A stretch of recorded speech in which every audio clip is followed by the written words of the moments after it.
Hello and welcome to Todd versus BBD. Today we're going to be playing with Dragons of Tarkir, aka Trogdor, the set.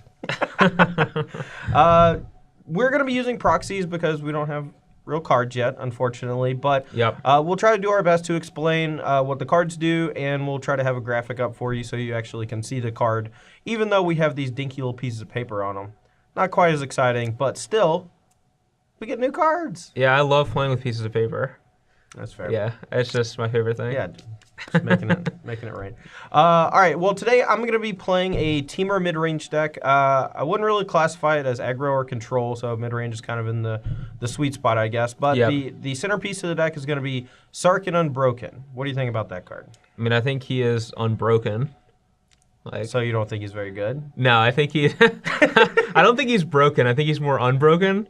But I think he is a good card. Yeah, I think it's a great card. What are you going to be playing today? I am playing White-Black Constellation. Okay, cool. Well, I'll make sure to look at Brian's deck list before we start because I have no idea what's in it. But anyway, let's go ahead and do a deck check for the teamer mid-range deck, and then we'll do Brian's right after that. All right. Well, to start off with, we look like a generic green deck to start off. We have Sylvan Caryatid, Corsair Crucifix. Yep. Nothing really new here, but the thing about these cards is that they're really good at protecting planeswalkers. They have high toughness. They're pretty hard to kill with like burn spells or even just like cheap attacking creatures, and they help you ramp into your planeswalkers and things like that. Now, Rattleclaw Mystic, on the other hand, is a horse of a different color because he doesn't really block very well, and he can be targeted by Wild Slash, whatever, but I think we needed a little more ramp. I don't think we could just hinge on these two, so we're going to be playing 4 Rattleclaw Mystics, and hopefully we'll be able to morph it at least one time and get an extra ramp out of it. Yeah. We have 3 Savage Knuckleblade just because I think that's probably, it's definitely one of the better threats that you can play in Teamer, and I feel like people keep trying to put it in these really aggressive decks, but I think it's actually better as like a mid-range or like control finisher, simply because if you have enough mana, it's just a Swiss Army knife. Like, it attacks for gigantic amounts, can have haste, can bounce, basically have vigilance if you have enough mana where you can attack, bounce, and replay it. Yep. But we have a 4th one on the board, but we'll get to that in a minute. But the meat and potatoes of the deck, we have 2 Kiora, the Crashing Wave, 3 Sarkhan Unbroken, and I think that this might not be the best possible shell for Sarkhan, but I want to start with a, I guess a green-red base, since we do have like red removal spells with Wild Slash and Roast to help, kill the early creatures so that we actually have enough time to like play Sarkhan.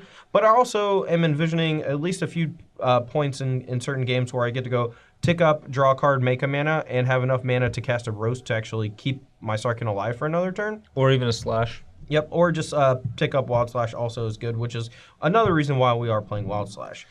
I do like that Sarkhan and Kiora both ramp you, so you can use the 2 of them to ramp into like some of the bigger stuff you can do. Yeah, and we're not doing a ton of big stuff because I want to get a feel for the deck more before I just start jamming like 4 copies of Ugin or Atarka or whatever into the deck. Speaking of Dragonlord Atarka, Begarden Hellkite, a.k.a. Trogdor, a.k.a. setting everything on fire, burning down the cottages, the thatch roof cottages. Yeah. Dragonlord Atarka is really just a gigantic Begarden Hellkite for 7 mana. It can't hit players, which is a big downside, but to be honest, I think Begarden Hellkite was a little too good. And this guy's still gigantic. It's also bigger, costs 1 less mana, and it can still kill planeswalkers. Yep. Being able to target planeswalkers is kind of interesting for damage-based spells. I think, what's the triple red one from Born of the Gods? The one that scries to? Fated Conflagration. Yeah, Fated Conflagration, I think, is the only other burn spell that can only hit creatures or planeswalkers, so it's templated similarly to that. There's a Magma Quake as well. Magma Quake? Oh, yeah, you're right. I missed that one. My bad. Wait, you haven't been jamming games with Magma Quake lately? No. We have 2 Icefall Regents as another reasonable card to ramp into, and I think this card is going to be really powerful in Standard simply because of your opponent's inability to target it efficiently. Even Murderous Cuts... Murderous Cut is like the best example of a cheap way to kill it because even though it costs 2 more with the ability, they can still delve through that. Yeah. Very similar to how people can delve through like Trinisphere or whatever in Modern. Or not Trinisphere. What's the other one that makes it? Whatever. Yeah, actually, no, it is Trinisphere. Trinisphere and Legacy works. In Legacy. So, Icefall Regent is a very interesting card. It's a giant flyer for 5 mana, so it hits a nice spot on the curve with your tap lands because you get to go like Carroted into Courser tap land into Icefall Regent on the next turn.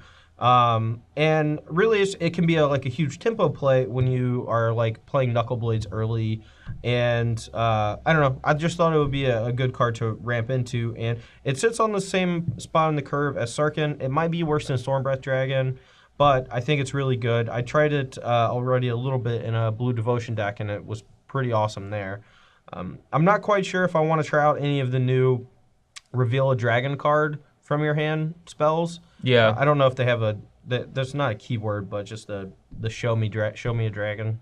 Yes, show me the dragon. But yeah, we have 3 Wild Slash, 4 Roast, 2 Creditor's Claws as our main spot removals, and then we have 2 Disdainful Stroke to help out against the matchups that are kind of similar, I guess, the decks that go big against you. It's also fine against Control and can still counter Stoke the Flames against aggressive decks, so it's not always a dead card. One thing that's interesting about Dragonlord Atarka is that usually when you deal damage to a player, you have to redirect that damage to a planeswalker they control, and it's not really like, you can't like split it. Like if you bolt someone and they have a planeswalker at 1, oh yeah, you have to deal all the damage to that planeswalker.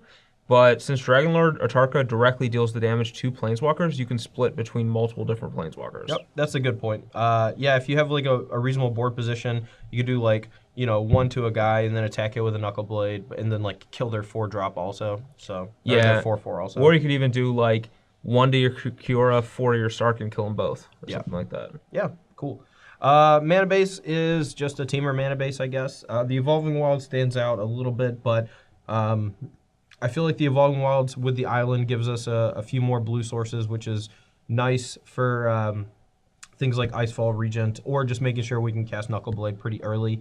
We have a lot of Pain lands. I don't like it, but I want a lot of lands to come into play tapped, and we have some pretty heavy mana requirements, so that's why we have 6 of those. But yeah, for the most part, that's all for the Teamer mid-range main deck. Let's go and take a look at the sideboard. All right, so here in the sideboard, we have what I like to call an aggressive sideboard plan against Control, where we basically just board in Frostwalkers and the Savage Knuckle Blade, some counter spells with Negate and Disdainful Stroke, and just board out most of our mana guys. Sylvan Carrots is garbage against any sort of Wrath of God deck, and Frostwalker attacks for 4, and even if they kill it, it was going to die anyway. Yeah, and then it's like a 1-for-1 either way. Yeah, there are very few things in the format that free roll kill Frostwalker, so I think it's a very good card out of the sideboard in any blue deck. Even in the mirror sometimes, I think if you're playing a control deck, Frostwalker might be pretty good. Maybe worse than Grind Clock, but we're not going to get into Grind Clock. The rest of the sideboard, we have a couple more ways to interact with aggressive decks. We have a 4th Wild Slash, 2 Encase and Ice, which is part of the Haterade cycle from Dragons of Tarkir, and I think Encase is pretty solid. I like the green one, Display of Dominance, a lot because it gives you a way to interact with Ashiok and decks that don't really have ways to do that, while also protecting your giant guys from Hero's Downfall and Murder's Cut and things. So I do like all the cycle. I'm not really sure if I want to play, oh man, what's the red one, the Combust? What's it called? Render Volley or something like that? Something like that. Anyway, I'm not sure that one's going to have too many targets. I really wish I had it in this matchup since Brian has so many white creatures, but it is what it is. Most of them died a Wild Slash anyway. Well, that's good. 3 Anger of the Gods against the aggressive red decks. I suppose it'll be pretty good against your deck today as well. But when we do bring in Anger of the Gods, a lot of times it is important to trim on your mana creatures. Anger and a lot of removal means that you're going to be able to interact with your opponent early in the game, so you don't really need mana acceleration all that much. Yeah. So it's kind of a weird trade-off there, so we're just going to be boarding out mana guys probably and bringing in these against Brian's deck. You know what my favorite card in your deck is? my favorite new card in your deck is? Is it Roast? No. A Roast Compoyo? What is it? Evolving Wilds. Ah! They reprinted it in Dragons of Tarkir. It's back. It's back, baby. It's back again. I wish I had proxied it now. That would have been good. Yeah. All right, guys. Well, that's all for Teamer Midrange. Drop one video down and check out Brian's white-black Constellation deck.